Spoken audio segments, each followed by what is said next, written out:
think we'll leave the recording on, but let's, let me give you the cues, okay? Mm-hmm.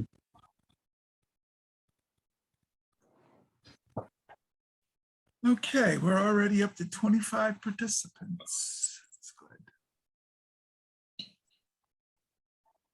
Morning, Harvey.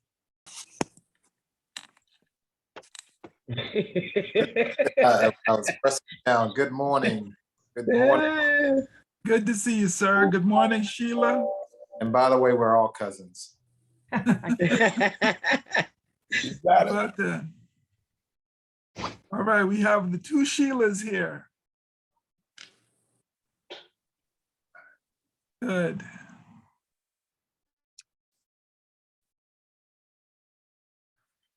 Dawn, Director Kozert has just let me know that she's running a couple minutes behind, but we should start without her.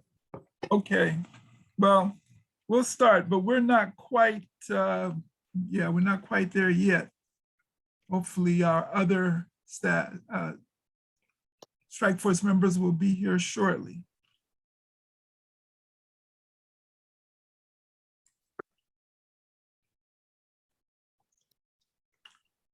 All right, let's see.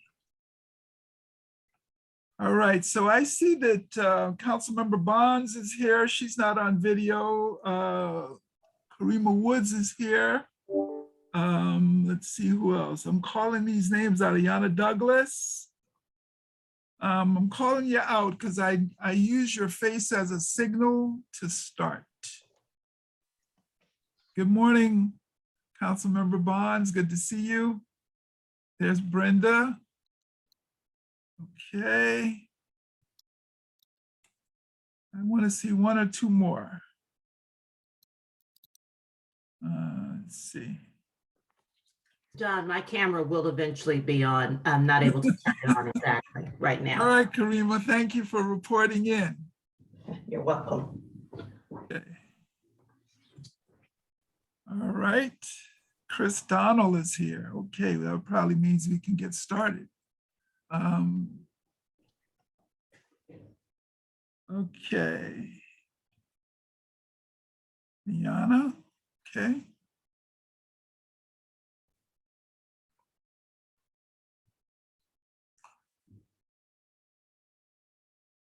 So I would really love to hear from both of our co-chairs at the same time.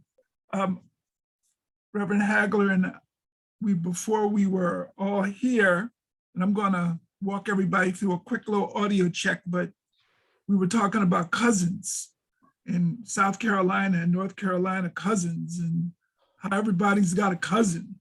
You know, we discovered these cousins, even though we didn't know they were relatives, but they were part of a tradition. So let's just see, let me do a quick sound check here. Brenda, say good morning. Good morning. Thank you, Brenda. Let's see, Chris Donnell. Good morning, everyone. Good morning. Reverend Bowen, say good morning, please, sir. Good morning, everyone. Good to see you, sir. Ayana. Good morning. Good morning. Asante Muhammad. Good morning. Good morning, sir. Good morning to all of y'all. I would okay, there's Timothy is there, and here is our co-chair, which is what I would like. So good morning to everyone. It's August the 18th. It's Thursday morning, so this must be a Black Homeownership Strike Force meeting. We're going to do 2 hours today, and we have a great deal of material to give to you.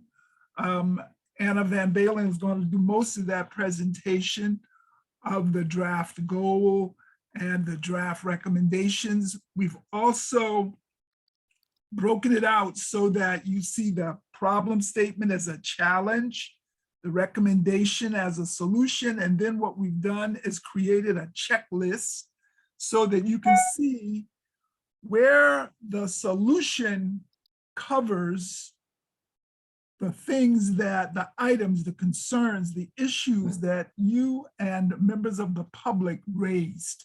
So we want you to see the proof points. So you're going to see for every recommendation, and I think we're now up to 12 recommendations. It's 12 recommendations. You're going to see a challenge statement that we were all able to find. After that, you'll see the actual draft recommendation, which they have been really fine-tooth combed. Won't say that they're perfect, but they are pretty close. And then there is a checklist, which we're using as a proof point to say, okay, you raised this or the public raised this, check, we covered it. That's how we're going to presumably get you to a point where you feel like these recommendations, this is the penultimate meeting of the strike force. That means that the ultimate meeting is next week. In this meeting today, we want you to feel really confident that a consensus is right there in front of us. There might be a little bit more wordsmithing, but we are now trying to put the bow on the package. With that in mind, I'm going to turn it over to our two co-chairs to open us up and welcome us and set the tone for the meeting today. Director Cozart, Reverend Hagler, over to you. Good morning, everyone, and thank you, Don, for reminding us where we are on this journey. And who would have thought a few short weeks ago we would be where we are. And I again want to thank you all. Thank you for really digging in over the last couple weeks to really think about what is the desired impact of the words that are on the page of these recommendations, and how they do or don't yet match up with the ambitious goals that we've set. And I just continually express my gratitude about that and appreciate you all for thinking about these as recommendations that come from us as a group of strike force members with the perspectives and the lived experience and the work experience that can really drive us towards the ambitious goals that we've set for ourselves in the district and our neighbors and friends and family members. So I appreciate that. And as we think about today, I just want, and I'm saying this as much to myself, as we look through these dozen recommendations, what is it that we are wanting to say that makes it clear that we're committed to this goal? How does this recommendation make it clear that we're committed to this, the big goal that we've set, and that we also hold that there are going to be some very important details, very important, that may take the form of regulations, that may take the form of deeper research and analysis, that we can hold the trust that we have of one another, the reliance we have of one another on the implementation, that we can hold that even while we have the recommendations that we have. I'm giving that encouragement to myself as we move forward, and I extend that encouragement to you as well. Reverend Hagler? Yep, I want to thank my cousin, Director Anita Cozart, for her welcoming comments of us all today. And we were having this discussion about cousins earlier, so that sort of sticks. But we're all related. That's the other side of it. For real, we're related. But one of the things is that I'm always cautious, particularly when I get involved with government agencies, et cetera. Because, you know, there is a kind of distrust that exists in the community among people around the language we use and what do we actually mean by the language, because very often language is set up that has loopholes in them so that they can be manipulated and used where we look like and feel like we're doing one thing and getting one thing, and actually we're getting something opposite of the one thing that we thought we were getting. And so I'm very cautious on those types of things. And and I state them very strongly. Last Thursday, I had some comments that I said, and I stick by my suspicion of things, but I also want to make it clear that I wasn't throwing any dispersions upon anyone that did some hard work, like brother Timothy White, who did work putting together town hall meeting, and other folks. I wasn't trying to throw any dispersions anywhere upon any of them. We're all working towards the same goal. And I just want to affirm everybody that's working towards that goal. We're going to have disagreements. We're going to have arguments. Hopefully that's a good thing, because that's how we come to the places that we come to, is through those rich kinds of debates and discussions and arguments. And at the same time, I've learned in my old age that people are not the enemy. We may have disagreements, but there is nothing about anyone that makes them an enemy of mine. We all work together. We all move hopefully towards some common place, some common goals that benefits people in the District of Columbia. And that's what we're after. How do we truly benefit people in the District of Columbia? How do we examine the language we use so that we are clear about what we are saying and about to whom we're saying it? And so I just want to be clear about that as we continue to go forward. God bless you. All right. So I'm going to walk us through every one of these slides, and we have quite a few, but today is not a day to do shortcuts. This slide has carried us through, and it really affirms everything that Anita and Reverend Hagler just said. And I want to express my real pleasure that this process has recognized the value of these ground rules and shown evidence every meeting that I've been a part of. Next slide. We are conducting these according to our open meeting regulations. There will be a 15-minute public opportunity for comment, questions to be entered on the record. That will be at the end of our work meeting. And you have an opportunity to go on the record, place your name on the record. They will be incorporated into our documentation. Strike Force meetings are recorded and are available to the public upon request. Just send us a chat just ask for Nina, and she will get you access to the recording. Next slide. We are following a consensus-based decision-making process. I'll talk about it in a little bit. Agendas for these meetings are posted 2 days at blackhome.dc.gov. That can help you get your mind focused for your participation. Follow-up materials are provided after every meeting. We have had great success with people working between meetings. We only have one more meeting, so you're only going to have to work for another 7 days. The meeting summaries, we typically disseminate them within 48 hours after a Strike Force meeting. Next slide. So this is our consensus building process.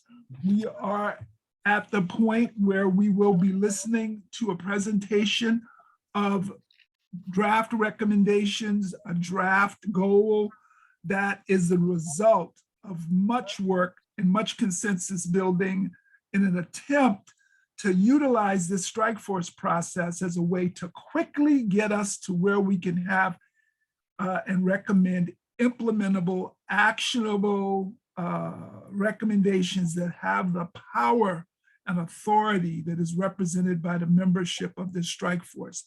The folks on the Strike Force were not selected accidentally. When this group makes consensus-based recommendations, it is a statement and it is representative of a meeting of the minds that has been created. So I want to thank everyone for continuing to observe our commitment to work towards consensus, and I'm pretty confident that that is what you're going to hear today. Next slide. This is the work we were asked to do. create a goal for increasing the number of Black homeowners by 2030, develop recommendations on how to address problems in financing, homeownership, increasing the supply of homes, and preserving homeownership. Finally, to provide recommendations for uses of a $10 million Black Home Ownership Fund proposed in Mayor Bowser's Fair Shot budget for the next fiscal year. Next slide. So now I'm going to ask Anna to talk about, as our first thing, our first 2030 goal.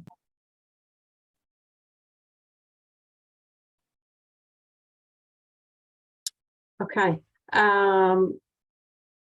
So there was quite a good amount of discussion last week related to the goal, and we are back here because we want to make sure we heard correctly that the members want to focus on a goal that by 2030 we're going to have 20,000 net Black new homeowners. All And right. so we want to just circle back with everyone and make sure we heard that correctly. We may want to reword that a little bit. Maybe it's 20,000 net new Black homeowners by 2030. Okay. So what we're going to do, Anna, thank you. What we're going to do is we're going to go through everything. I'm not going to ask for discussion on this goal at this moment. I want to get the whole package out, and then we're going to go to each one of you. So please make some notes if you have to, but I'm going to ask every strike member to comment on the goals, on the recommendations, and get the comments back that way. All right, let's go to the next slide. Okay, so before we do, we wanted to quickly share with you that we are pleased to say that we believe we have found a legal mechanism to move forward with some of the targeted language that everyone has been hoping for. So I'm going to quickly turn it over to Tim to explain that because it's important in the context of our recommendations, and then I'll jump back. So if I could just give it over to Tim, and then I will go back to share a little bit about the recommendation.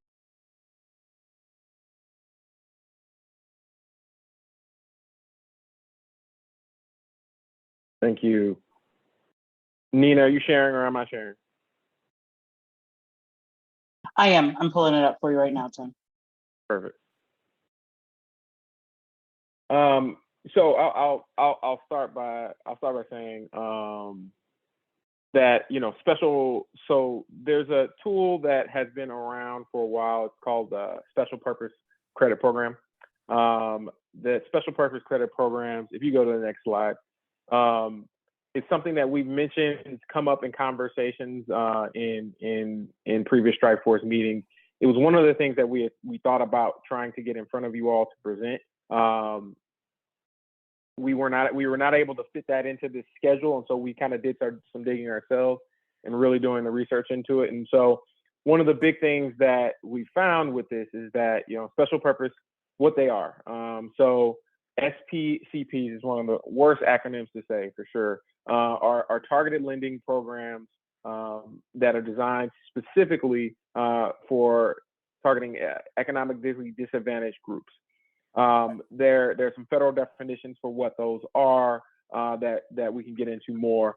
But basically, what we are charged here for a Black Homeownership Strike Force, obviously that is one of the groups that falls under that class.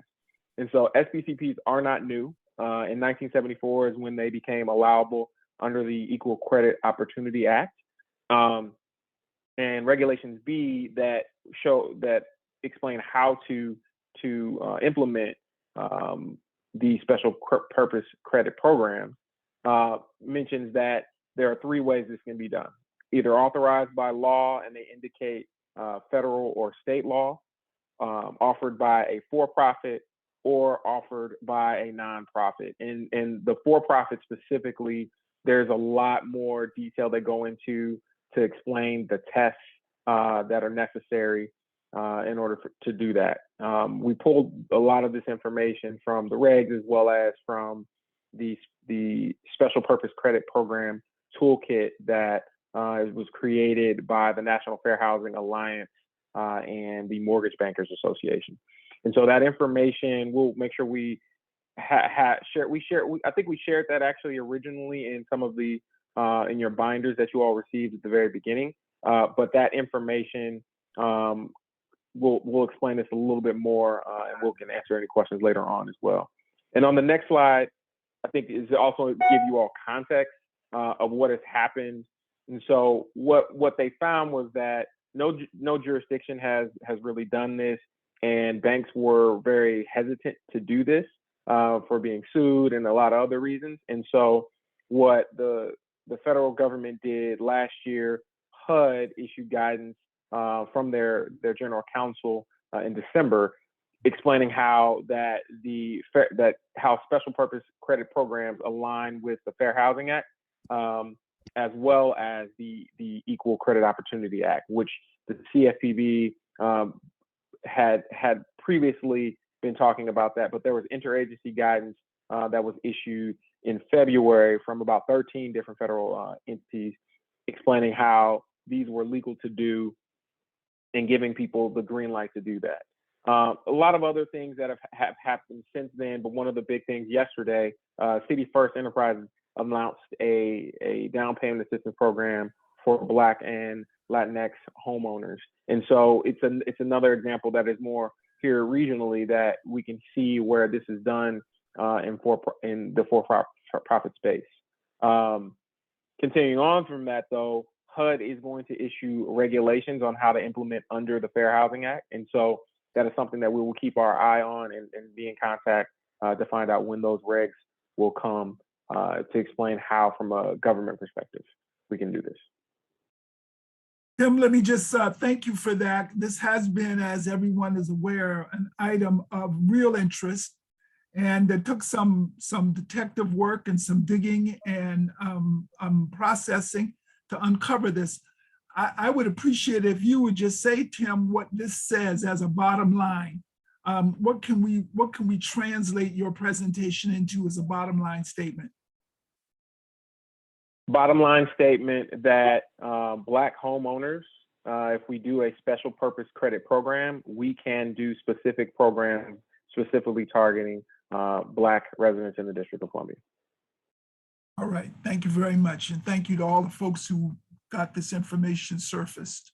All right, Anna, let's go on. Nina, let's go back to our slide deck and pull up our draft recommendations. And as I said, they're going to be presented to you 3 slides per recommendation. First, there's the challenge, then there's the recommendation itself, and then there's a checklist. So let me tell you why this is the presentation. Between today and next week, we're going to assume that you're going to go back through this deck. You're going to look at the recommendation very closely. You're going to ask yourself, did we define the challenge correctly? Then does the recommendation satisfy meeting the need of the challenge? And you're going to use the checklist to make sure that nothing has been missed. So that's the way we wanted you to think about it. So what I've asked Anna to do is basically walk through all 12. That's going to be 36 slides. Don't feel like you've got to answer everything today. We're going to have another meeting next week, but that's where we want between this week and next week. We want to see what we have to do, if anything, to get us to the exact wording that we feel meets the challenge, but also checks the list of things that we wanted to make sure we covered. I hope that makes sense. All right, over to you, Anna. Thank you so much. I'll do my best to walk through all 36 slides as quickly as possible. The one thing I just want to quickly flag before I start is that, again, we have done everything we can between JSA and the districts to make sure that we have incorporated comments from the strike force members as well as from residents, be it through the town hall or the survey. That said, The one thing that you will still not see in here is the targeted language.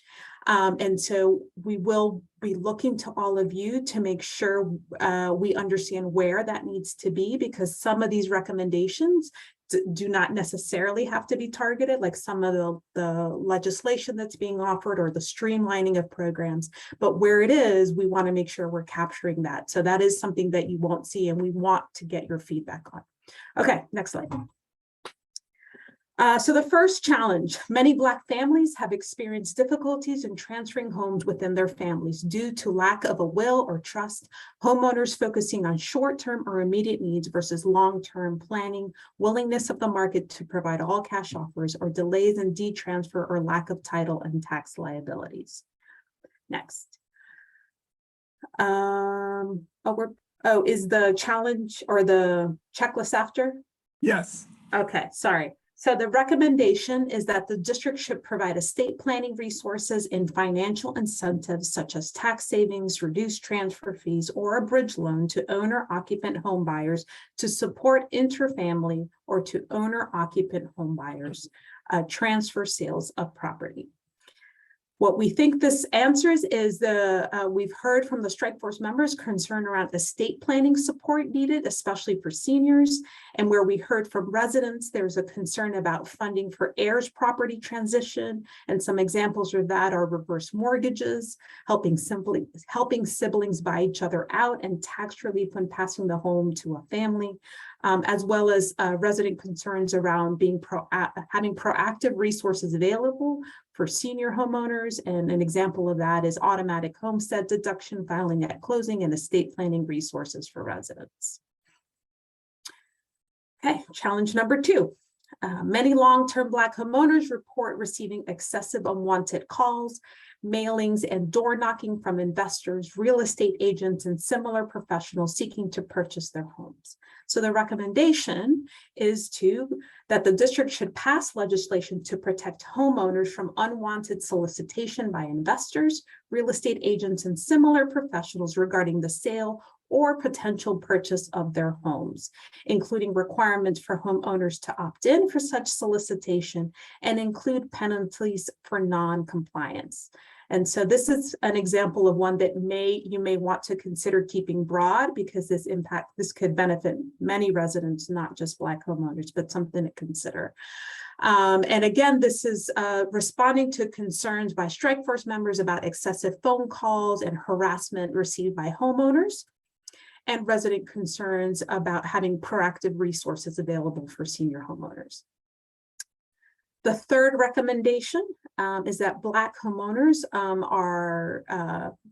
the third challenge, is that Black homeowners are limited in the financial assistance they can receive if they miss payments on their mortgage, HOA fees, etc. So the recommendation is that the district should create a program that aids homeowners in default of their mortgage and related housing fees in case of emergency.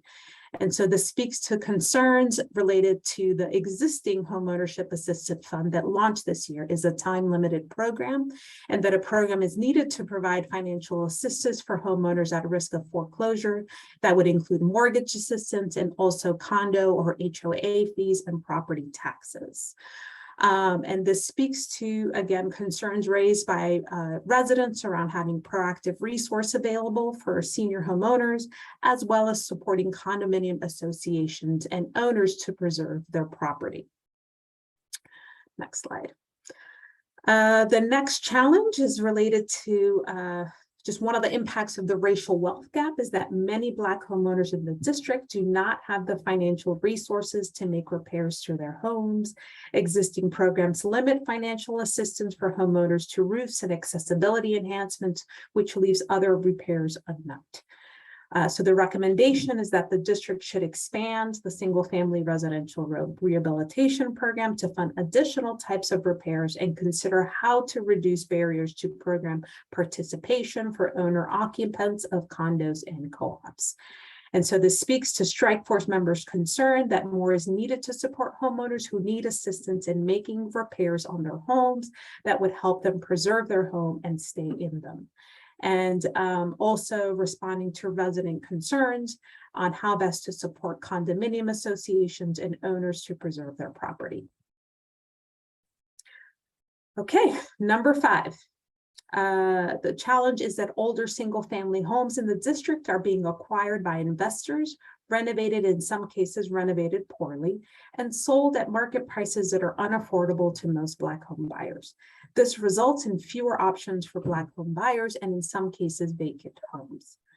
The recommendation is that the district should develop tax penalties for investors who acquire and flip, either by rehabbing or with limited to no repairs, a property and sell the property at an increased value for more than a percentage yet to be determined of homes in the area, to establish a requirement to disclose permits for rehabbing and or repairing properties by investors, and penalties for those who fail to do so and disclose that as part of this sale.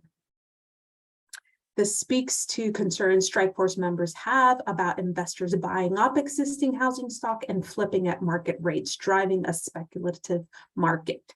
This also speaks to resident concerns around needing stronger accountability to improve the quality of home constructions, especially for workmanship of flipped houses. Next. There are about 19,000 Black homeowners aged 62 or greater in the district, and over the next 10 years, a portion of those homeowners are likely to sell for a more desirable housing arrangement. These homes are a critical part of the district's supply of affordable ownership opportunities. As a result, the recommendation is that the district should establish a public-private fund to acquire homeownership units at a fair market value and provide them for home ownership opportunities to owner-occupant home buyers. This speaks to concerns about preserving homes raised by Strike Force members being sold, especially by older Black homeowners, and preserving those specifically for Black home buyers. And also addresses resident concerns about increasing affordable home ownership opportunities. Okay, halfway there. The next challenge is that there's a great interest in utilizing vacant and or district properties for home ownership, but flexibility is needed to incorporate home ownership projects across a variety of programs that acquire and dispose of property. So the recommendation is that the district should redevelop district-owned or acquired properties to provide homeownership units that meet a mixed income requirement of no less than 1/3 affordable at 80% MFI and below, no less than 1/3 at 81% to 120% of MFI, and no more than 1/3 above 120% MFI, with a preference for households at 60% of MFI or below, to be sold to owner-occupant home buyers. And this speaks to concerns Strike Force members have raised that with limited resources, that vacant district land is an important resource that can be set aside for home ownership units for Black home buyers, and resident concerns about leveraging vacant property to increase the supply of homes, as well as resident concerns about having increased opportunities for affordable home ownership. Okay. Next one, owner-occupant home ownership units in the district are a critical part of the district's supply of affordable ownership opportunities. In 2021, 13% of homes were purchased by investors for the purpose of rehab and resale. This trend has decreased the supply of affordable ownership housing availability for Black households, by co-investing with residential developers. This helps the district work to protect properties and also provide requirements to the co-investment that would meet the goals of this initiative. So as a result, the recommendation is that the district should provide equity with lower returns to support developers to acquire, renovate, and resell homes to owner-occupant home buyers. And this speaks to concerns that developers often can only get 75% to 80% of financing from the bank and need to come up with the remainder. Flexible financing is needed to help developers to compete with investors, which would also help with keeping homes at more affordable prices. This speaks to resident concerns about leveraging vacant property to increase the supply of homes. The next challenge is that one of the reasons that development for a new affordable homeownership unit is not keeping up with the pace of the need in the district is in response to the lengthy zoning and permitting process in the district. So the recommendation is that the district should identify ways to accelerate zoning and permitting for homeownership projects, especially for projects with units affordable at 80% of MFI and below. And so this speaks to strike force member concerns raised about faster permitting needed across all permitting agencies to help reduce costs to homeownership projects to incentivize developers to pursue these opportunities. And as well as resident concerns about stronger accountability to improve the quality of home construction. The next challenge is related to the Housing Production Trust Fund, which has been a valuable resource in the district to accelerate the production of affordable rental in the district. However, a similar resource does not exist to support the production of affordable ownership units in the district. As a result, the recommendation is that the district should leverage the 10 million Black Homeownership Fund to create a public-private fund, potentially named the Home Ownership Production Trust Fund. And that funding from this resource would be used for projects that meet a mixed income requirement of no less than a third affordable at 80% of MFI and below, no less than 1/3 at 81% and to 120% MFI, and no more than 1/3 above 120% MFI, with a preference for households at 60% MFI or below to be sold to owner-occupant home buyers. And this speaks to concerns raised by members that subsidy is needed to support homeownership projects, and HPTF is unable to do so as it stands today. Resident concerns as well that have been raised about needing increased affordable homeownership opportunities. Two more. So the next challenge is about community members have expressed their lack of awareness of existing programs that assist both with becoming a homeowner as well as maintaining their homes. And so the recommendation is a little lengthy, but I will try to walk through it quickly, is that the district should create an online comprehensive district homeownership platform for district residents to achieve the following: highlight financial and housing counseling prior to starting homeownership journey to help potential homeowners prepare financially. And that includes the range of needs that potential home buyers might have, from addressing the need to repair their credit, address their student loans, increase savings, etc., as well as provide rehabilitation counseling for owner-occupant homebuyers to rehabilitate formerly vacant properties or homes with needed repairs into a stable home, and kind of listing sort of the very unique needs that homebuyers have in repairing their home. Also leveraging front door programs, especially post-purchase, to help homeowners maintain and stay in their homes, and listing private and public down payment assistance programs and grants. And the district would work with credible community messengers to promote this platform to Black households.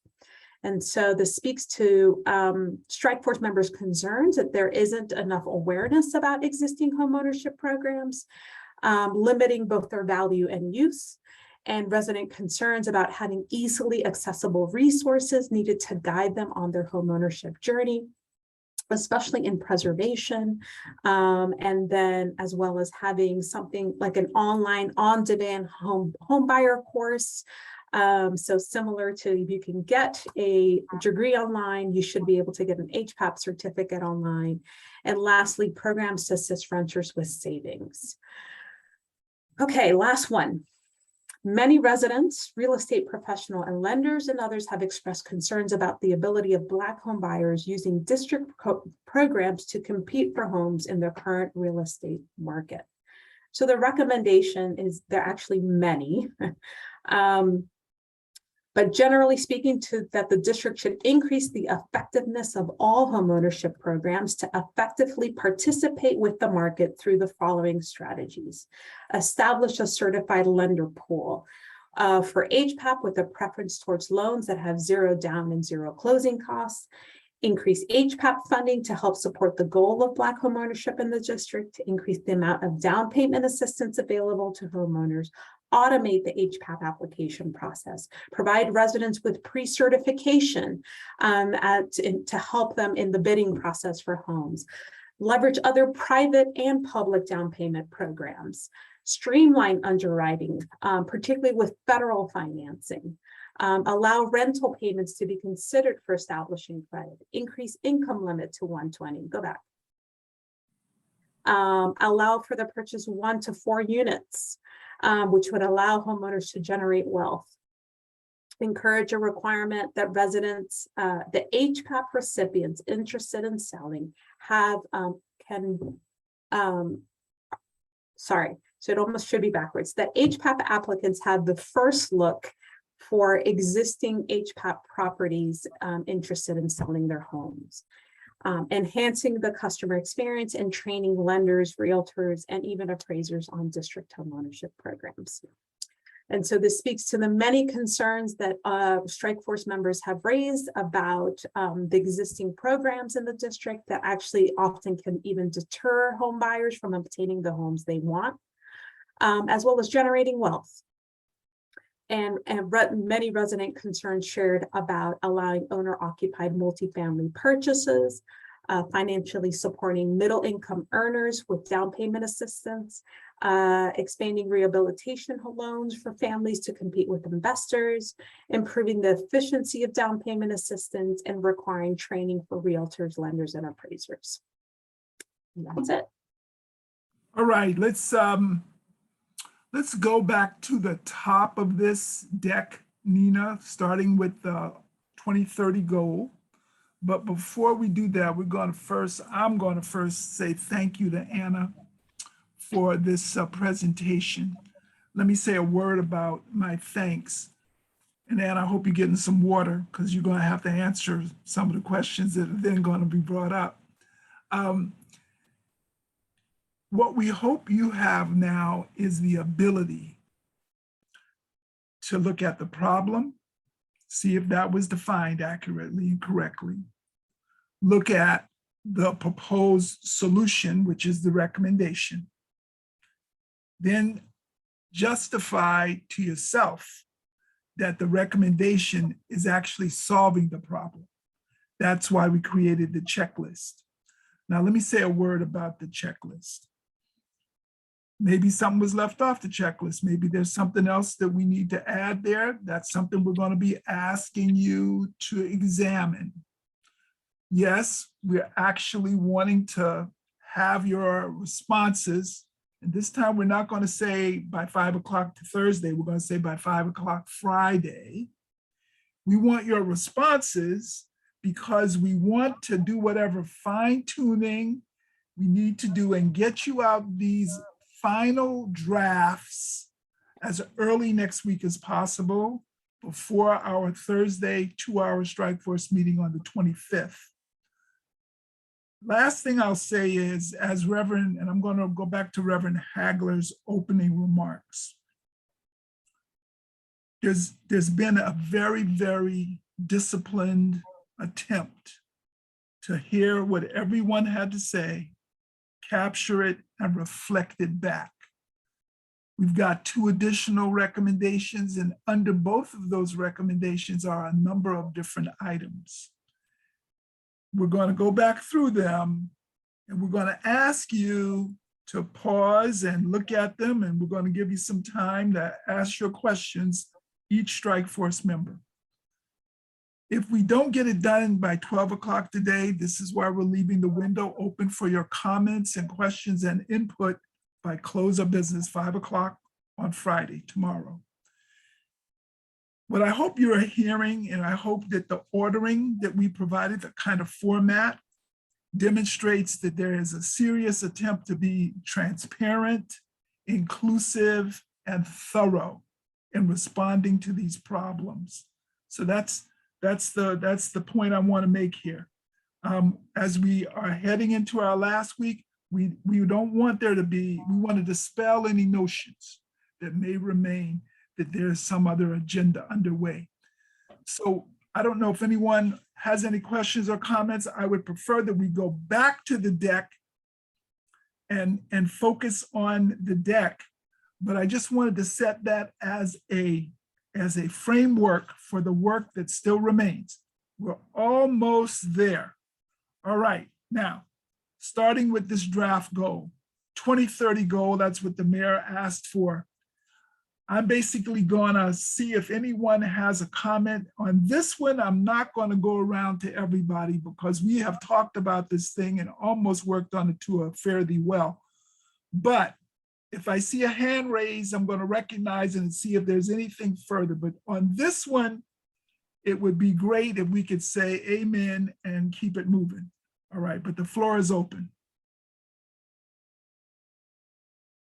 I have a question. Can I? Go? Yes, sir.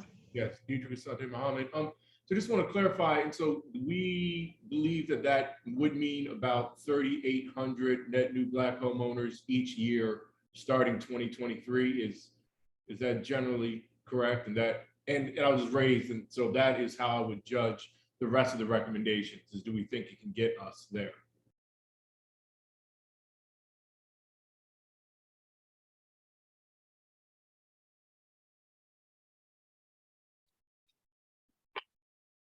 I don't know if you're looking for a response, but yes, it is a tall order to reach by 2030. But that is seems to be where we're landing on this goal. You know, I was sincere. You know, I just want to clarify my math, but that very good. Sheila Alexander Reed. If you could put the word new before Black, I'd appreciate it. This looks awkward. Yes, ma'am. Catherine Allen. Thank you, Don. Really congratulations to the team. You guys did a Herculean job, and I think you did a really good presentation. Diedrich, I just wanted to I hope this is accurate, Anna or somebody correct me if I'm wrong, but in that whatever number you came up with, the 2033 or whatever, I mean, by year, we had seen a stat that said even now we have about, I think it was 1,400 net new Black homeowners every year. So what the number that this represents is an increase from sort of where we already are just naturally to increase it. It's almost like doubling what we're doing now. But I just wanted to make sure you put that in your calculation, at least how I'm looking at it. Yes, I wasn't aware of that. I don't respond. I was still thinking of, we were at the negative 500. 5,000, yeah. That we had heard before a year. So if we think we've moved to a positive 1,400, that does make everything much better. So. Someone else. All right, I'm not going to park here. All right, I couldn't find my raised hand. All righty, Hannah. In terms of those stats, I was going back through everything that we were sent, and I'm trying to find this one stat that we were just hovering over. If somebody could share kind of where we've been in maybe like the last trailing 5 years or 3 years, because I was working off the assumption of that negative number in terms of at least last year. All right, so what I'm hearing, and I'm hearing it, is in the same way we gave you a checklist, what you are looking for is some of the justification or the logic behind this goal. We can absolutely do that. I don't think we'll be able to do it in this meeting, Ayana. Maybe someone will be able to find it, but it does exist because that's how the calculation was made. And if you all will remember, this 20,000 is beyond parity. It is parity plus, and it was intended to achieve both parity as a floor, 2030. We decided we weren't going to do 2040, but we went beyond parity in order to be aspirational, but not over aspirational.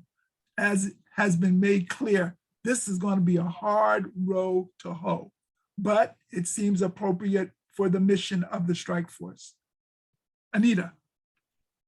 And I want to add to what you said, Don. We got to 20, another reason we got to 20,000 is because there were questions that the strike force asked about a parity number that we were looking at that was a 2019 number, and that strike force members wanted to know what a 2021 or as close as we could get, and understanding that things would fluctuate. My takeaway is that 20,000 is parity plus, and that can kind of clean up whatever uncertainty we have about what the 2022 number is going to be, what the 2023 number is going to be, et cetera. So that's what I'm walking away with the 20,000. Yannicka. I want to just jump in and say that I am not familiar with the 1,400 plus. We can go back through and we'll be happy to do that. But I do think it's important for the strike force to go into this with a strong recognition that the most recent history that we really have clear data on is a net loss, depending on what time frame you look at. But over the last, 10 years or so, it's been a net loss of 5,000. So it's just want to make that clear, but we'll be glad to try to track down the rest of the numbers. But I thought it would be good to say something here today and not let people walk away with the fact that with the belief that we have a strong tailwind, which we have a headwind. Brenda. Yeah, just real quick, I couldn't tell if these were just questions or recommendations for the report, the context in terms of the numbers. And so I think as you did with the rest of the report, with the recommendations, laying out the problem statement, comments, and to justify and explain the recommendation, I think it's important to have that as we roll this out so that there's language that says why and what this means. That's consistent, Brenda. Thank you. Ann. I'm like him. I thought you all said that the 20,000 include homeowners now in that number. Is that true? The new Black homeowners are included in this 20,000 in the Parity Plus. Am I asking the right question here?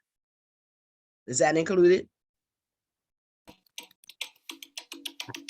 I'm not sure how best to respond that, but again, the goal, what this number represented was achieving that's going to be our new goal, right? Right, which is okay, getting to the same number of white homeowners in the district, and a little above that. So that's where we got to this number. Okay. Council member. Thank you. I embrace the number that we have as our aspirational goal. And now that I hear Anna indicating that it is also bringing us in flex with the white homeownership number, I think we can treat it as an aspirational goal. My question is, would we be looking at the various recommendations and thinking about how they will individually address these numbers?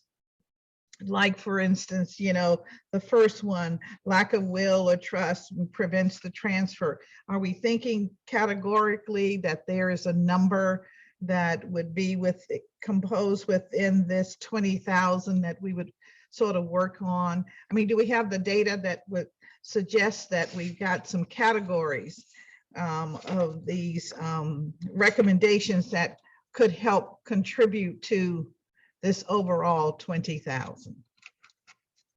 So not yet. I think that would be the work after the recommendations are finalized, is to start figuring out an implementation plan and understand the numbers that would go with that. But yeah.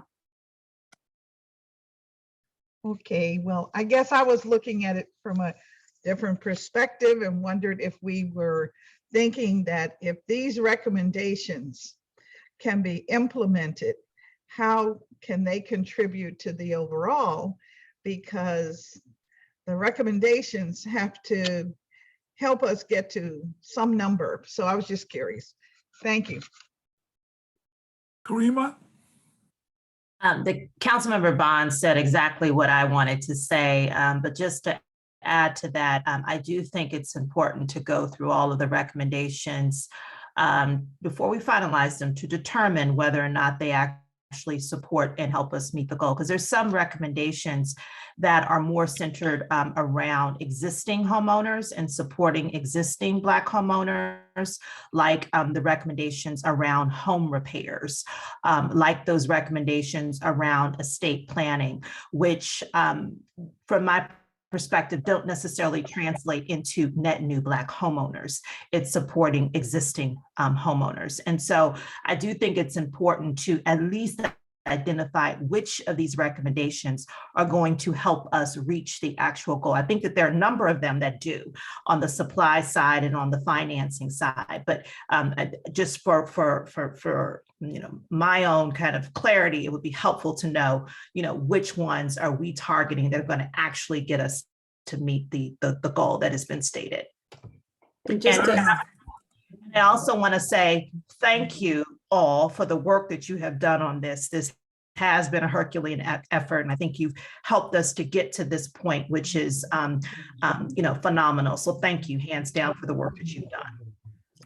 Thank you. Thank you. Suzanne. Can I just quickly respond to Commissioner Ward's that the preservation is a part of the number because it addresses the net loss of homeowners? Is that what you were going to say, Catherine? Yeah, so those are equally important to the net new because it's taking that into account. We're trying to reduce the number of loss while also increasing. Suzanne. I just wanted to also thank especially Anna and everyone who's worked so hard to get these recommendations in shape and all of us. But I embrace the 20,000, but I also strongly agree with the last two comments, especially the Councilwoman's, that we need to take the work that was done a number of weeks ago. We got a wonderful chart that showed a model on how we could get to those numbers, which was key to my thinking that the 20,000 made any sense at all. So I'm just wondering if we can build off of that chart that I believe the staff at DHCD and DMPED worked very hard on. Well, I'm going to look at Anna, but I think that Suzanne and all of you members have mentioned what you're basically asking for is we have not tried to get deep into the implementation phase. However, what I think, Suzanne, you're referring to is basically doing a crosswalk between the recommendations and a scenario that is a reasonable scenario that actually we have a model for. We probably have to look at that scenario and revise it and update it. But I think that would probably be something that could be worked on between now and early next week. The reality is, however, that is a much more intensive piece of work in terms of prioritizing where different resources would go, especially given that we're talking about these recommendations being implemented by government, and this ain't the only thing the government is going to be doing. So I think we just gotta be realistic about how thorough the scenario is going to be. But I think the request is a legitimate one, and I'm pretty sure, based on my chatting back and forth with Anna, that we're going to be able to develop an answer that will hopefully be satisfactory to the strike force. All right, is there anybody else? Sasha. Yeah, I think that, the comments are really very, very interesting and strong. And as I think about it and look at the goal, I wonder if we ought to just add some language in the goal that speaks to the need to preserve units.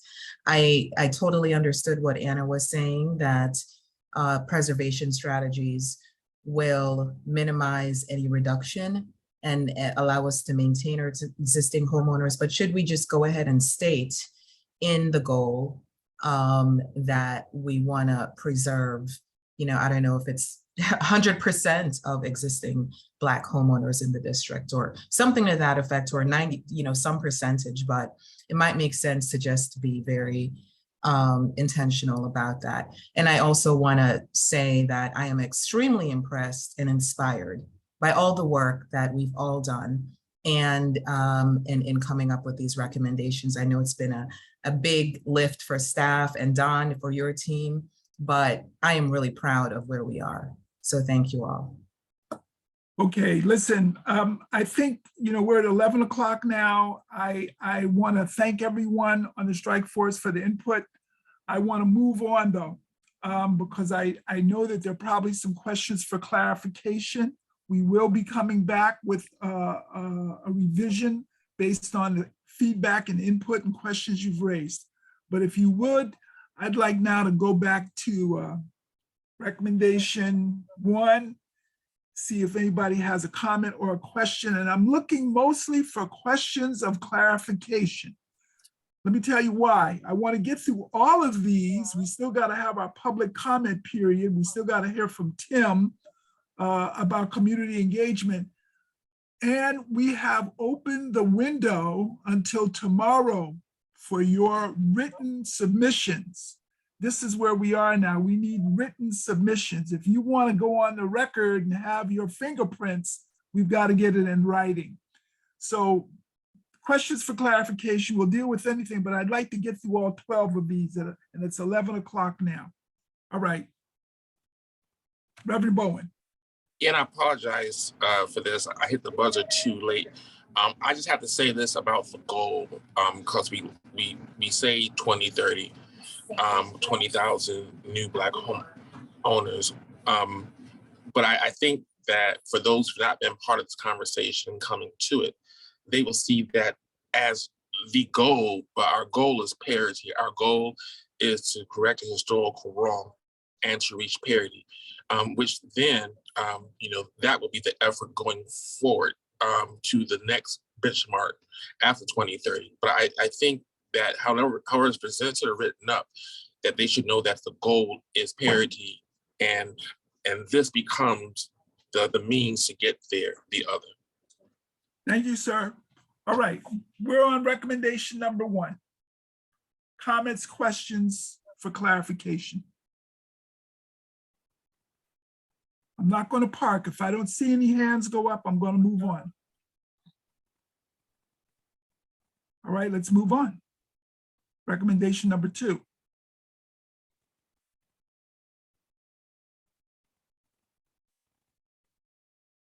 Joanne. First of all, I love this recommendation. I hear all the time from clients that it's this relentless feeling that they're being pushed out of the district. I think we can go just a little bit farther with this one, in that a lot of these kind of home buyer companies, the really aggressive companies, there's questions of whether they're under the consumer protection laws of the district. So when we talk about the penalties for non-compliance, I think, and I'm happy to provide language on this, but just in concept, adding just a brief mention that, home buying companies are, under the district's robust consumer protection laws, which are an important tool. Thank you, Joanne. We'll look for that language. Harrison. Yeah, I think the one point of clarification on this, when we talk about real estate agents versus realtors, if there is a do not call list, there's things people already registered on, and there are realtors under our association. There are mechanisms to file complaints. So maybe a part of this is elevating how people can file the correct complaints against folks that are realtors that are making these calls, and also to clarify the difference between licensed real estate professionals and wholesalers who kind of exist in that space in between, who I think are probably the most aggressive callers and abusers, if you will, of this form of prospecting. So just wanted to throw out that there is mechanisms in place for realtors that may be violating or abusing or whatever consumers who feel that estate agents, realtors, and activities like this. Harrison, your connectivity is a little wobbly, but what I heard, I think, here's what I'm going to insist is you send us some language to reflect that distinction you're making, but also spelling out what you believe are the remedies. We're going to need that as soon as possible, but thank you very much. Ann. I agree with what Harrison just said, but also include in this letters, because every day I either get a call from one or else I'm getting letters in the mail from them as well. So I agree with this recommendation. Thank you very much, Ann. Anybody else? Sheila. Yeah, I had a question in regard to, I wasn't clear about the section that pertains to including requirement for homeowners to opt in to such solicitation and include penalties for non-compliance. What would you like it, what are you unclear about? I don't, what is, when you speak about a penalty for non-compliance, penalties to who for what non-compliance? That's what I don't understand. Okay, all right. We'll try and clarify that. Okay. Someone else? All right, let's move on.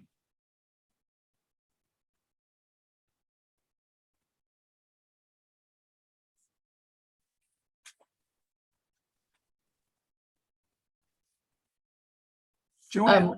Quick comment on this. I love the same concept. I think, obviously as it plays out and we get a lot of data from HAF, the program, there'll have to be some definitions and limits around, how often the program can make a payment or kind of who's eligible or what kind of makes it eligible. I might propose mild language to kind of make it homeowners who experience hardship in default of rather than emergency, which is, both of them are a little subject to interpretation.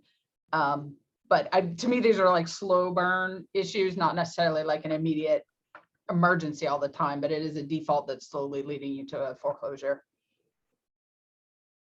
All right, Joanne, I'm going to push on you a little bit here. What do you want changed? I wanted to talk about I would probably say lower income homeowners, but not necessarily who experience hardship and are in default of their mortgage and related housing fees, period. All right, thank you very much. Happy to get any of that language if you want to provide it. Anyone else? All right, next recommendation 4.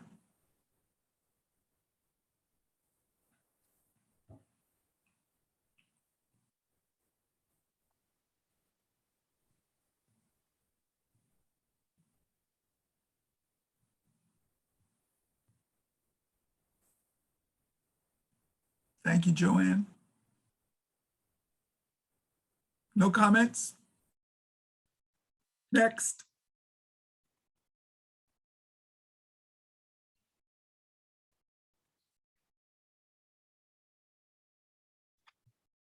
Harrison? And forgive me if my connection is not strong. I just wanted to, I guess, ask the question and say that this may conflict with some of the other recommendations about incentivizing and supporting developers to create supply if the cost basis to create that is up. So I will think more critically, but I want to, give feedback here that I think this may be counter to some of the later recommendations. Harrison, point out a little bit more. Say a little bit more in this case. So specifically creating tax penalties for investors in supply. I guess who are the investors that can then come in and make the product if their profit basis, because they're investors are not all like Sasha or other folks doing it for a nonprofit perspective. I think we're going to have to engage for-profit investors at some level to create some of this supply. And if their tax penalties are increased, then what is the incentive? And later on, we were talking about helping them fund, but if their tax penalties increase, I just feel like these could directly counter each other. Got it. Okay, thank you. Sheila. Thank you. In this instance, I'm trying to get a clear understanding of when it refers to sell to flip and then or a property and sell the property and increase value. often when we're dealing with those investors who buy properties, it's not all, and then make money off of selling them. It's not always a property. It's they sell the contract. So this is where the some of the conflict comes in, is because it's not always a property that they rehab and sell, or a property that they sell quickly. They actually sell the contract to purchase the property. And then that is when the property values go up, and it contributes to gentrification. I think this is what Reverend Hagler was referring to when he was so upset about this aspect of flipping, which is a very serious problem. It's not just the property, it is the contract itself that's being flipped. Sheila, what would you like to see? What would you like to see change, Sheila? There should be an inclusion there that pertains to the selling of contracts, buying housing contracts and reselling the contracts at a profit. And the exact wording, I'm not an attorney, it's not my lane. Nonetheless, I think there should be some reference to that. Okay, that's helpful. Thank you very much. Asante Muhammad. Yeah, I would just say that it doesn't appear to me that this would hurt the developing we want to have, right? Because we're trying to develop homes that are affordable for Black homeowners. And I think the idea is to stop development that would be flipping homes, and it doesn't give the percentage. The idea is some percentage of increase wouldn't be allowed. So I think in that way it keeps us on our mission. We don't want just homes developed that Blacks can afford. We want homes that are affordable to Black homeowners. So my recommendation is just to keep it as is, though I'm not in disagreement with what Ms. Sheila just said. Thank you. Reverend Hagler. Yeah, the whole intention, obviously, behind this, comments are good.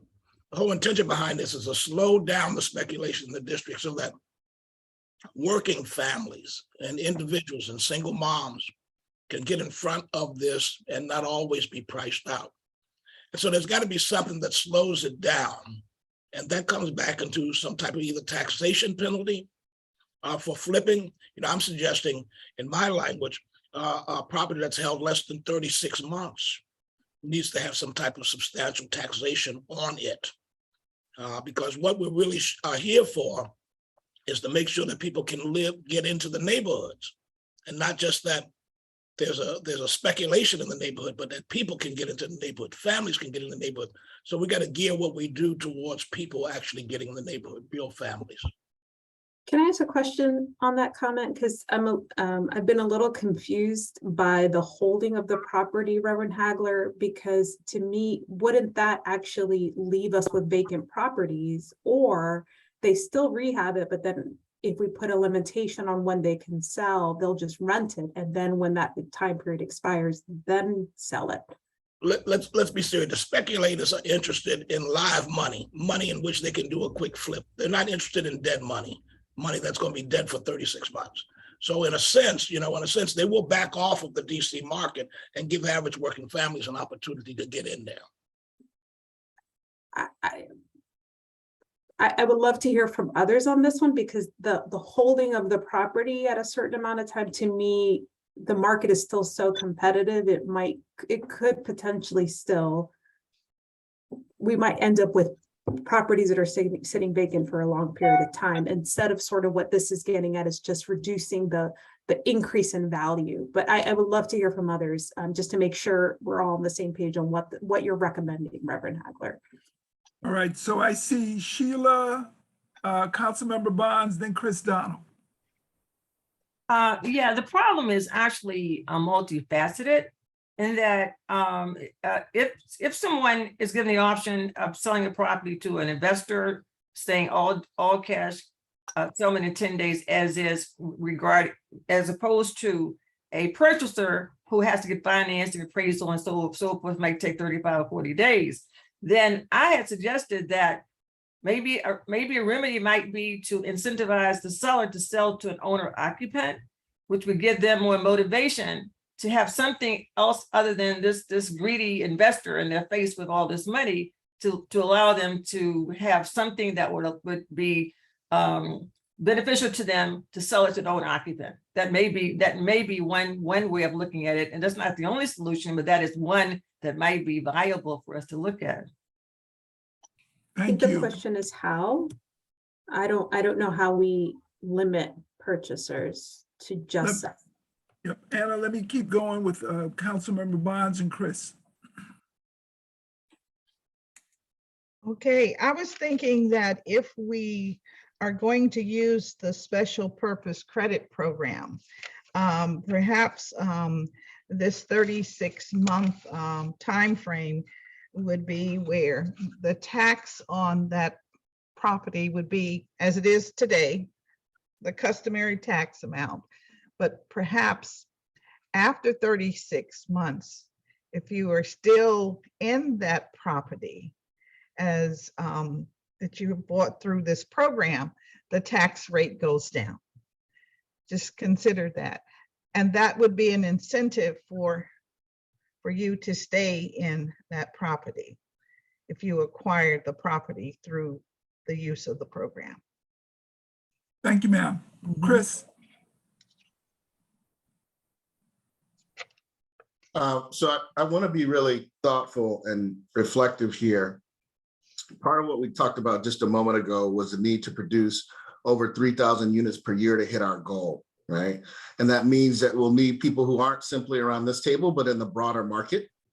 And there's an idea of co-opting versus competing or trying to completely close that market off. And so when people ask, how do we actually use the market in our favor, it may be through the type of capital that we provide so that they are incentivized to produce the housing that we want to see versus telling them that they can't do it at all. And we know that works from the work that we've been doing in our HIP program. We've been able to take folks who would normally be building in the market, provide them with incentives on their returns in order to get them to sell housing at a specific price that's affordable to the folks that we're trying to target. And so I would simply offer that we should be very careful and very thoughtful about how to partner with the market, because we're going to need them to hit our numbers. We can't do that by ourselves or just with the people who are around the table. Reverend Hagler.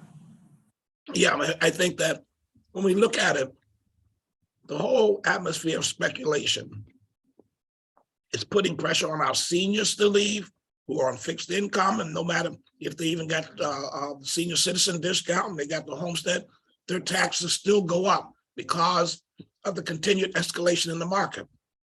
What I'm saying simply in this is let's not always be so favorable towards investors and speculators, but let us be more favorable towards those families that are trying to get into our neighborhoods. And so our impetus needs to be towards sort of making a clearing so that our average working families and single mothers can get in there and purchase. And what we're really dealing with when we're dealing with speculators are turning a quick buck. They don't want dead money. And so you make the money a little bit dead, not comatose, but a little bit dead. And basically you allow, in a sense, them to back off, and people who are really interested in developing neighborhoods and communities, they will be there. But the people who are just interested in sort of capitalizing off of the market and therefore penalizing people who want to live in the city, they won't come. All right, I'm going to close out our comments on this recommendation. Anna, I think you've gotten a lot of input, but you may need to just follow up and come back with another draft. The thing that I'm also expecting here is if anyone who has commented or hasn't commented can do some work with this draft, we will appreciate that. We will welcome that, because what we're trying to do is clearly something that has some complexity to it. We don't want to, as I think Chris said, we don't want to close a market. We want to also figure out a way to open the market, but for the right people. So that's something we've got to figure out how to do, and we'll look for your input on that. Next recommendation. Arima. Yes, for this recommendation, it just needs some clarity around the public-private fund and whether it's referencing the same public-private fund in recommendation 10. If it is in fact referencing the same fund, then my recommendation would be to either change the language around establishing a new fund, or to remove the recommendation altogether and couple it with recommendation 10. But my main question is whether this public-private fund is separate from the public-private fund in recommendation 10. So the quick answer is yes. I think this is really looking at how can we potentially acquire those homes for seniors who want to sell. So it's like for the smaller properties versus like the home ownership production trust fund that's being proposed is about big projects, you know, be it using existing land, purchasing land, existing properties, et cetera, but kind of larger. This is like a mechanism to help acquire those properties to go back to the market to sell to the target community. But you would in essence be using the same fund to do that? No. So this would be a separate fund then? Correct. So Anna, and Karima, thank you, Anna. It might be helpful for the next draft. Let's go ahead and figure out a name for this fund to distinguish it. All right, anyone else? All right, very good. Next recommendation, please.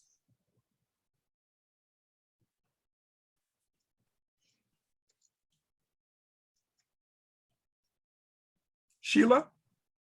Yes, thank you, Don. In this recommendation, when breaking down how the percentages are being prorated, I wasn't clear on the part that says with the preference for households at 60% MFI or below. I wasn't clear on exactly what they were referring to there.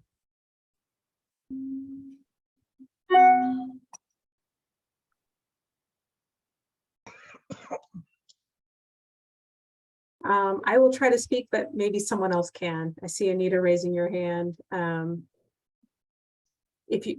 you going to respond to the question or?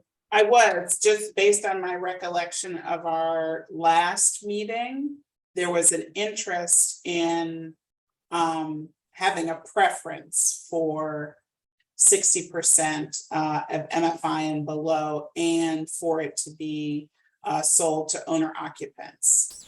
And when I say that was expressed, I heard a sense of consensus around those provisions based on the conversation that we had. So that's what I'll say in response. Asante Mohammed. Yeah, I think going along with that, I mean, I think 80% of MFI is still pretty high to my understanding. I think 80% of MFI is like 100,000. I think the median Black household income is around 50,000. So that's still, I think, putting a lot of people out. So I'm wondering if maybe we should move the a third and declare our affordable at 60% MFI. I mean, I think honestly, you could go as low as 50 if you really wanted to make it accessible to Blacks in DC and Blacks in this area. And then, then maybe move it up to 80% and then, mark it for the last third. But if you're really trying to if you're really trying to have affordable housing for Black people, I think we need to lower the affordability. So Dietrich, just to respond, 80% is the HUD definition of affordable. It's 80% and below. Yeah. And so we were using that, and then the consensus was, anything above 80 or from 81 to 120 is considered workforce housing. And then 120 and above is considered market. And so the interest was to see kind of a flexibility to do mixed income, because that's what helps these projects be successful financially and also as a community. So having sort of that mix. And so that was where we landed with this language. It's inadequate to really address affordability for African Americans. Yeah. Okay, I see Ann and Sheila, but I want to say we're on recommendation 7. We got to get to number 11 and 12, and they are new and kind of extensive. If there's something else that hasn't been said, fine, let's hear it.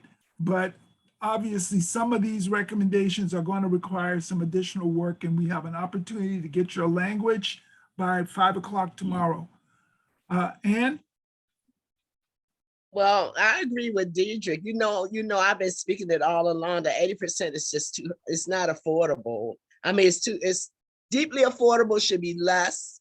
And that 80% to 120 should be the middle income and then market rate, because you're going to lose a lot of people. You're not going to have a lot of people at that 81 to 120. I'm telling you, to make it affordable, you got to make it affordable. It's not affordable at this rate. Thank you. Councilmember Bonds. I think our goal is to look at the various income levels that we have in the city. And I think we would be remiss if we did not consider persons or households at 50% of income. I think that is a category that has proven that they have continued to be members of our society, paying exorbitant rent, and to give them an opportunity to become homeowners is the direction that we should aspire to. And I hope that we can do that in this plan. I understand what HUD numbers say, but HUD also says 80% and below. And so we could set a below number that would, I think, encourage the community that we are focused on the income levels that we really have in the city. Even if it means that we end up expanding that middle range to, let's say, 61 to 120%. I think it would be a little more inspiring to the community if we were realistic in our planning. So that would be my suggestion. Thank you. Look at it. Harvey? I think that I believe on my last call, we said it should be 81 to 110 and then 110 and up, and then the 50 to the 80%, because we're looking at 3 different tiers of buyers as well, with different incomes and different experience on purchasing a home. I believe that's what we spoke about on our last call. And we have to really be sensitive about the deep affordable as well, and making sure that we're establishing a program that sets them up for success in purchasing a home. Tim and Ann, I'm going to ask you to pause if we can. I want to get to the next recommendation. Tim? Yes, I just wanted to make sure I chimed in that a lot of the feedback that I know some of you all heard from the town hall, as well as what we provided. We heard a lot about the 81 to 120 from residents saying that those are the folks that they live in Maryland now and they want to come back home to DC because they can't afford to live here. And just to remind folks, we talk about a $45,000 isn't a lot of money. If you have a couple, right, that makes $45,000 each, and on average between the two of them, that's not a lot of money.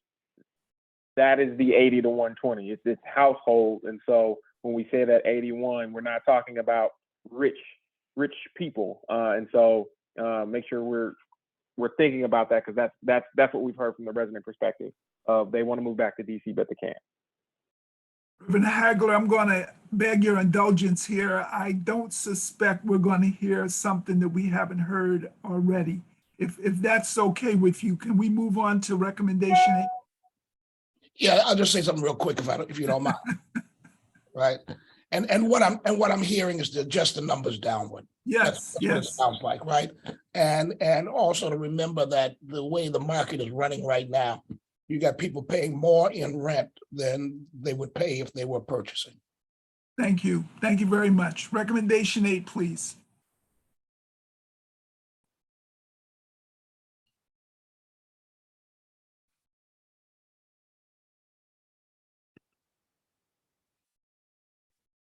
All right, I don't see any hands up. All right, let's move on. One slight addition here. Right. I'm sorry, to recommendation. Yep, go ahead. To recommendation 8, just put build. Build where? To acquire and renovate, build and resell to homeowners. Okay, Just want to allude to new construction, that's all. thank you. Joanne? I was just gonna ask, because Anna's just explanation of the distinction between the fund in recommendation 5 and recommendation 10 was very helpful and clarifying to me. And so how does this fit in with those sort of two funding streams? Okay, good question. Reverend Hagler? Yep, I'm trying to get to my notes. What I said in here is that in terms of the challenge, was really sort of like focusing around matching Black home purchasers with DC's certifiable list of contractors and making available innovative programs. Because one of the things that is missing in all of this is that working families have a hard time getting to the plate because they got to wait till a developer develop it, rather than having somebody that's lined up that's certifiable that they can trust to help develop their property as they purchase it. Thank you. Sheila, is your hand up on this one? Yeah, in regard to the statement the district should provide equity with lower returns, are they saying loans with lower interest rates? I need to hear some clarification on that, please. I think we are all looking for some more clarification. And so I'm gonna lean to Chris and to some of our other developers on this call to weigh in on this one as well. But again, to Reverend Hagler's point, the contractor, I think, is a separate issue, and that could be a separate recommendation. But this is speaking to what Chris was saying about working with the development community, and by giving them some financing in this case, equity, we can actually get a product that is more affordable to owner occupant home buyers. And Chris, can you? Yep, I can jump in here. So what we're talking about is the equity capital that goes to the developer to actually build the housing. So this is really looking at it from the supply side. And effectively what we've done through our HIP platform is we've gone to private developers and we said, look, we will charge you less for the returns on this investment if you give us this housing that's going to be affordable for middle income buyers, right? And what we've successfully been able to do is we've been able to reach buyers who are African-American, who are long-term residents of the city, who were teachers, who served in the military. So it's been very effective in terms of partnering this equity with housing developers in order to get to that target audience. But somebody has to provide the capital that doesn't require a market return. Reverend Hagler. My problem is when the community hears developer, they hear displacement. And so in a sense, we got to find a way in which we basically make the product of housing directly connected to the home purchaser, rather than the middle entity coming in there and basically taking a piece of the action and driving up the cost. That's what I'm saying. Okay, I am seeing us starting to get parked on this recommendation. I am gonna suggest to Anna that she might just be in touch with Joanne, Anita, circulate another draft, because we really have got to get to the rest of these recommendations. We do have the door open until close of business tomorrow. So I thank you for your indulgence. Next recommendation. Don, can I ask a clarifying question on that? Related, it's a simple question though. Yes. So just a clarifying question for Reverend Hagler on that last one. Are you referring to residents being able to do the renovations themselves and provide the district providing funds to them? Correct? Correct. Okay. So that'll help with what we do. Thank you, Don. Okay. Recommendation 9.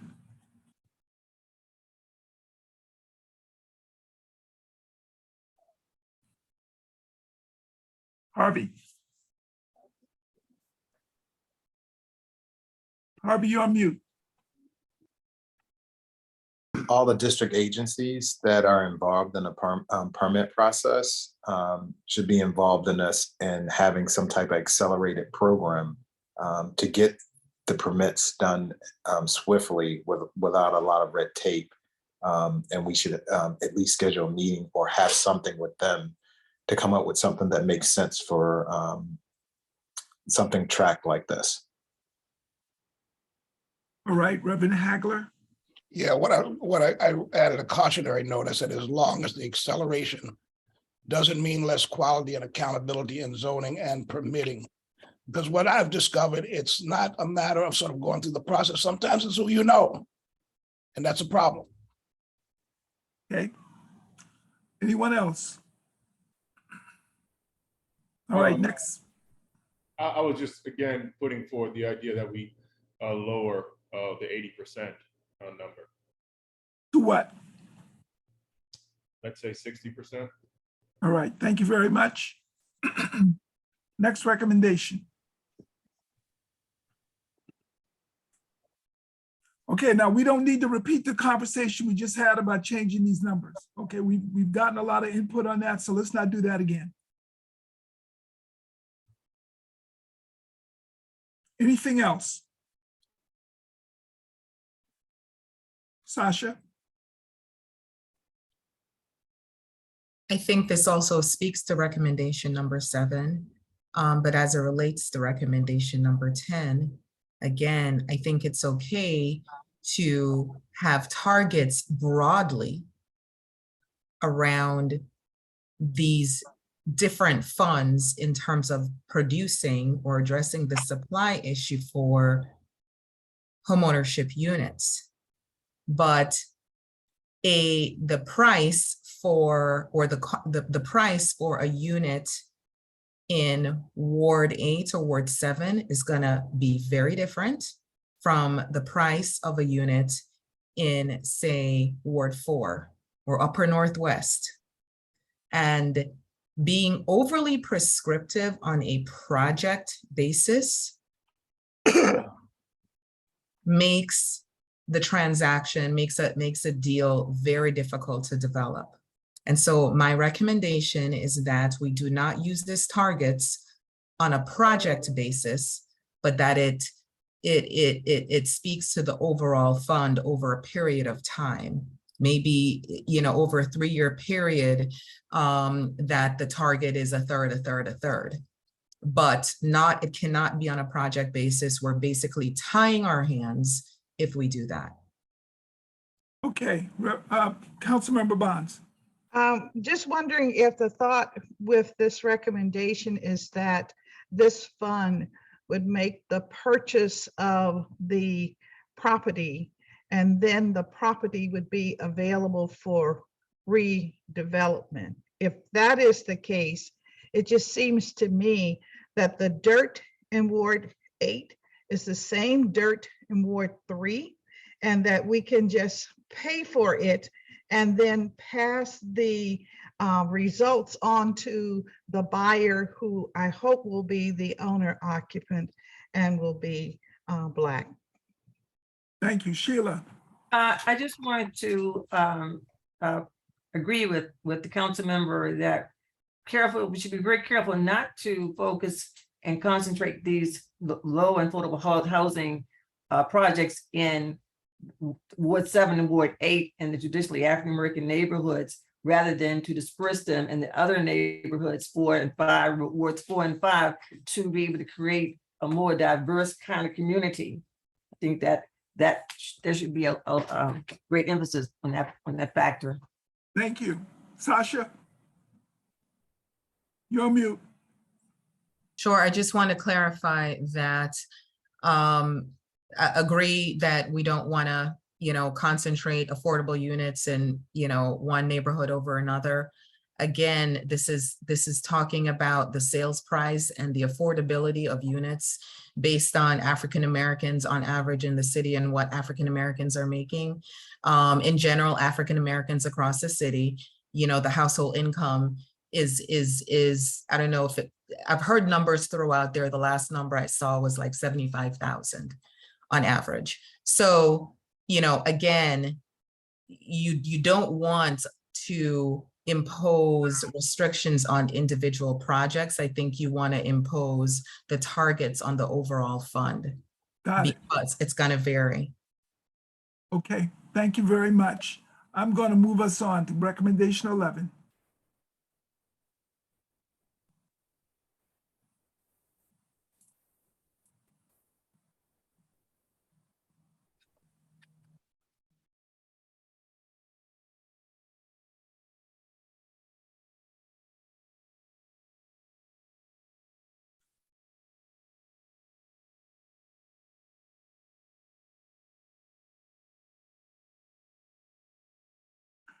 Sheila Reed.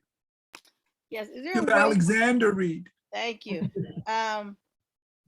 So what if you're not efficient with online platforms? So what are you saying, Sheila? What do you want? How about a homeowner or hotline or something, a phone call? Not everyone is efficient with computers. Fair enough. We still have our housing counselors that the district funds, so people could still work directly with them one-on-one. Okay, so maybe we could add that to this, saying this would work in conjunction with your counseling hotline. Thanks. Great. Sheila Cross Reed. Yes, but I agree with the other Sheila. There seems to be a lot of emphasis on this online and digital type of accessibility to these programs. Nonetheless, some people, many people, it is confusing, and it's just not as user-friendly as a more hands-on approach. Thank you, Sheila. I think we've noted that we want to create more diversity in the way people can access. All right, let's, anybody else on recommendation 11? There was a lot more introduced here. Anything else jumping out at anyone? All right, number 12.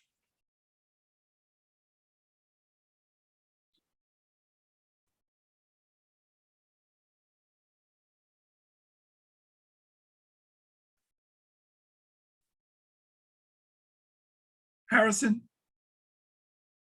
In addition to certified lender pool, some type of certification for realtors as well. Because it just Thank says you. certified lender pool, so. Yes, thank you. Reverend Hagler.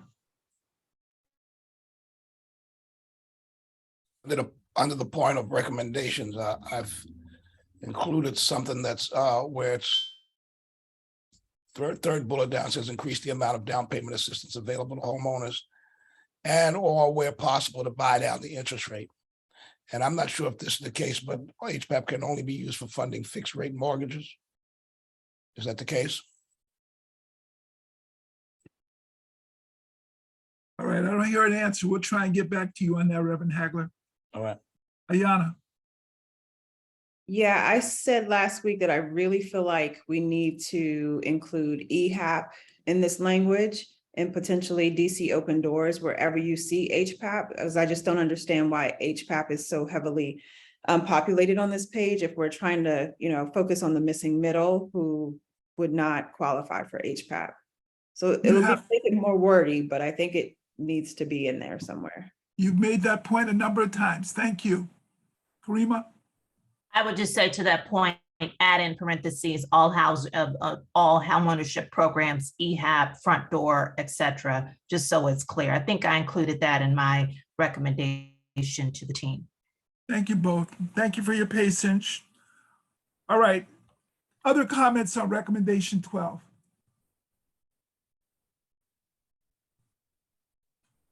All right, I apologize for being a little pushy on this part, but we still have to hear from Tim. Then we're going to open up the door. So those of you who have been on listening in, the 67 folks who are still participating, thank you. We're going to bring you in very soon. Tim?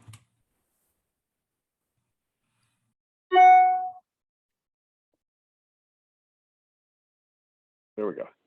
Yes. So we had a healthy discussion. Let me just start by saying thank you, Reverend Hagler. Your passion, I think, has made the district better. So we appreciate it. Don't ever lose it. So, but on with the conversations that we've had this week related to the community engagement process, today, obviously, we didn't do the town hall today. But we wanted to pose it back to the strike force members about what the appropriate next steps were. We're at least at 1,400 responses. So we received, I think, another 200 responses since last week from the community, from the survey. You see the information from all 1,400 responses, as well as the Q&A from the town hall last week. All of that has been incorporated here. So we reflected what residents have said within these recommendations. And so The question is for the strike force, what is the most appropriate next step in terms of engaging the community?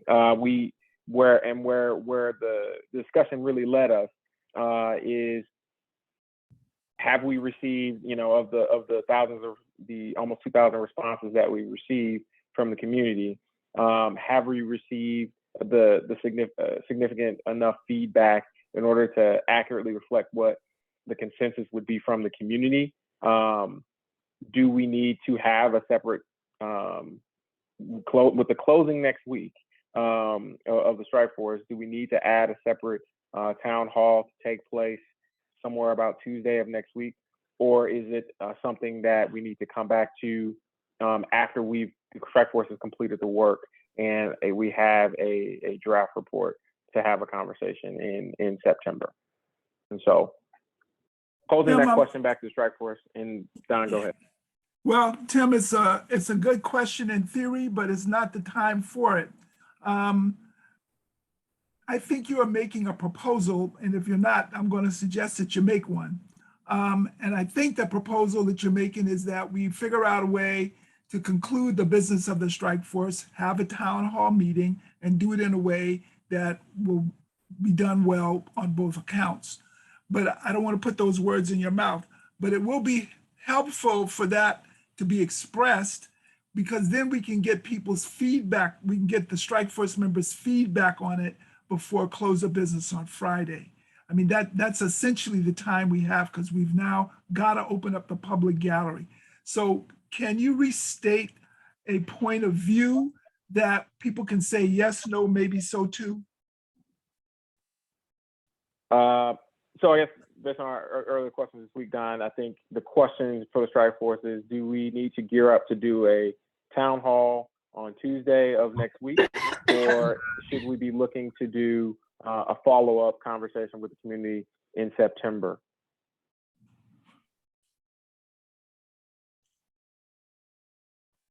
So we're going to ask folks to comment. Or is that not necessary at all? I'm going to ask folks to comment on those three choices. We are not going to have time to do it now. We are going to open up our community comment period, our public comment period. We have a Q&A function. I'm going to ask JSA staff, Evelyn or Nina. Okay. I can read them to you. Thank you, Evelyn. Okay, first one, $10 million sounds like a lot of money. However, when one considers how far-ranging a program like this has to be by necessity, it may not be sufficient. Will there be a commitment to follow through to the extent possible with additional funding as needed? This is a question, I think I see it from Courtney Anderson. Thank you, Ms. Anderson, for your patience. I don't know if there has an answer, but go ahead. Sure. So again, the recommendation is to leverage the 10 million with private dollars that would make the fund go further for the purposes recommended in the recommendation. And that's just based on the thinking so far. This $10 million is an initial investment. It's not intended to be the ceiling, I think. All right, next question, Evelyn. Okay, the next one's from Sabrina Campbell. I don't need legal services. I've already completed the probate process with a lawyer. My father was on the list for the single rehab program, DOEE, and the Rebuilding Together program to have repairs done to his home. Once he died, those resources were no longer available, even though he waited a year or more. So does the mayor have a program that provides financial assistance to people who have inherited a home in DC? Great, thank you very much. Anita. So I'm sharing information that I've gotten from DHCD about this. Responded to this question by sharing the email address dhcd@dc.gov to discuss the specific situation. And also the single family rehab website has information about the sets of community-based organizations that run the program and can have consultations with homeowners who might find themselves in these situations. Thank you very much, and thank you for your question. Okay, the following three are more statements from Courtney Anderson. So the first is to the extent. Evelyn, let's try, no disrespect to you, Ms. Anderson, but I would like to see if there are other members of the public who have not been heard yet. Okay, Pamela Johnson. I haven't been able to attend most of the meetings, but has anyone spoke about senior homeowner tax deferment program? And when the heirs inherit the house, they must pay back the deferred taxes. In many cases, the heirs aren't in a position to pay the lump sum of taxes, and then the property must be sold or is listed on OTR tax sale. There's someone here from DHCD or some other agency? It is being considered in recommendation number 1. Okay, thank you very much. Okay, the following is also from Pamela Johnson about please have another town hall meeting before the draft meeting to allow the public to have its voice. All right, Evelyn, do we have anyone who we haven't heard from yet? Catherine Dixon, RE recommendation 7. The problem is that it's so expensive to subsidize units at 50 to 60% below AMI, and it's hard for families to maintain ownership. I think it's imperative that groups include 80 to 120, the missing middle. Okay, thank you very much. And someone else, Evelyn? Those are all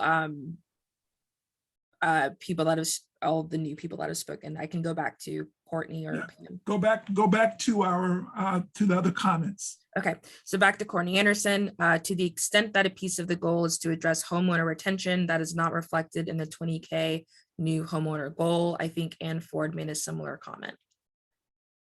Okay. The next one from Courtney, a person does not have to be low income to fall on hardship or experience something that endangers their ability to keep their home.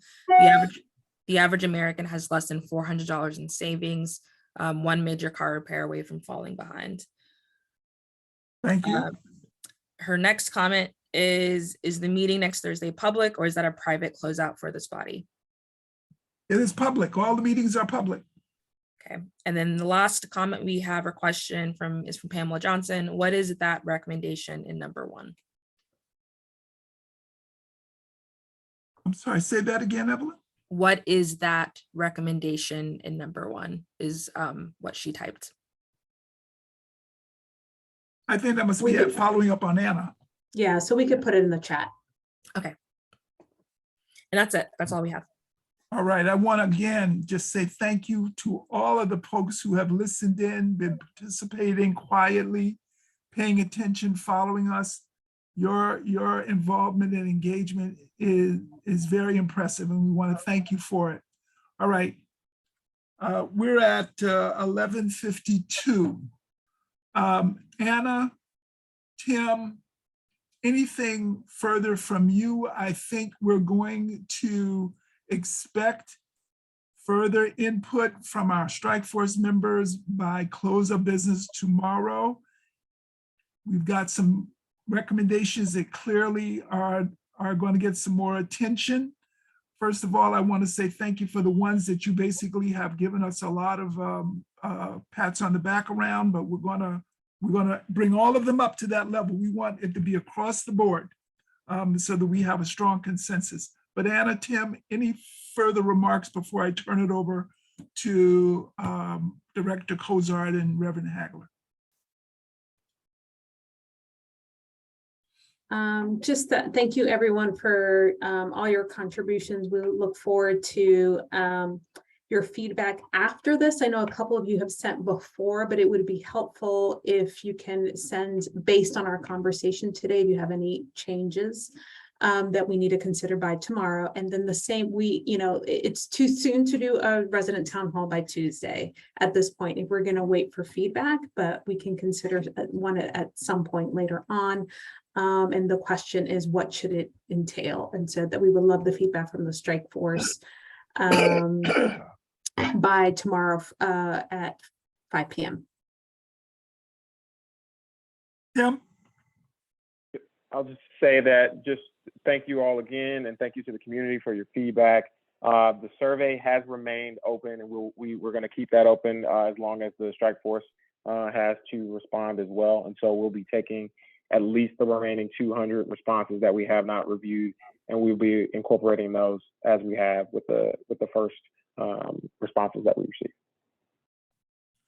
All right, so Director Cozart and Reverend Hagler, over to you.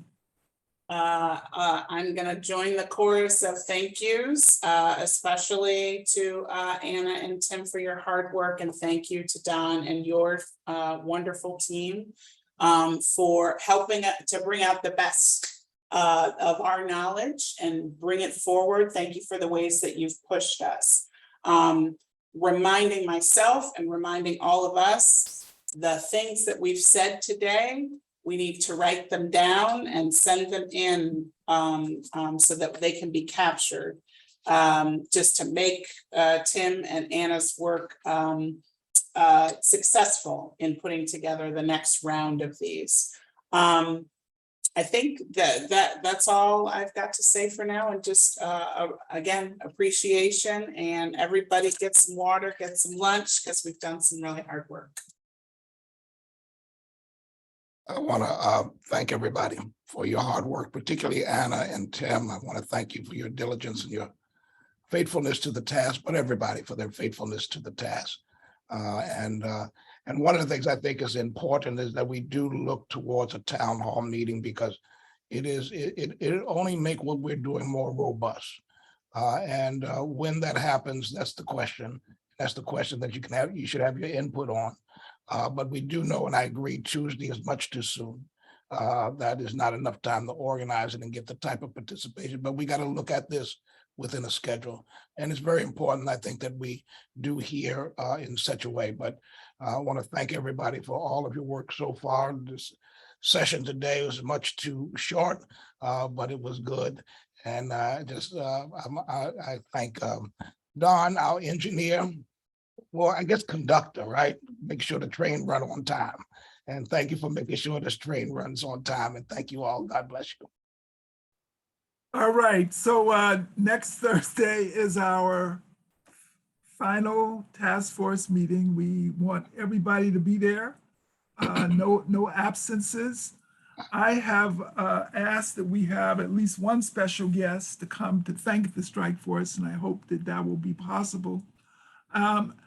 On the question of a town hall, Rev, I would say that, there's nothing like a celebration of work well done. You can have a town hall and take some credit for work performed. So I just throw that out there for everyone to consider. So the last thing I'll just say, this meeting next week, we want to be really a straight no chaser meeting. What do I mean by that? Please send us in your comments by close of business Friday. That you can send them in earlier, but no later than close of business Friday, because we can spend the time over the weekend and early next week getting you and talking with you to get these drafts to where we can have this strong consensus. Now, let me just say, for those of you who've done consensus, you know that it's powerful, because it speaks to the group, the unity of the group. We've developed a lot of unity. We have a little community here. A lot of you knew each other before this thing started, but you know each other a lot better now. So we want to build on that. We want to communicate to the people of the district, to the government of the district, that this body of experts and people who are committed to improving the conditions for residents in the district took their job seriously and have proffered a set of recommendations that they believe are going to help improve the conditions and living conditions of people in the district. So I don't want us to undervalue the power of consensus recommendations. And that's what we're going to be finalizing next week. Here's what you should know. I'm going to go around to each of you individually. I'm going to ask you, do you support the recommendations as a package? And I'm going to be looking for a nodding head from each one of you. So don't be surprised when I do it, all right? We look to hear from you, and thank you for everything. We are adjourned. Have a good weekend. Thank you.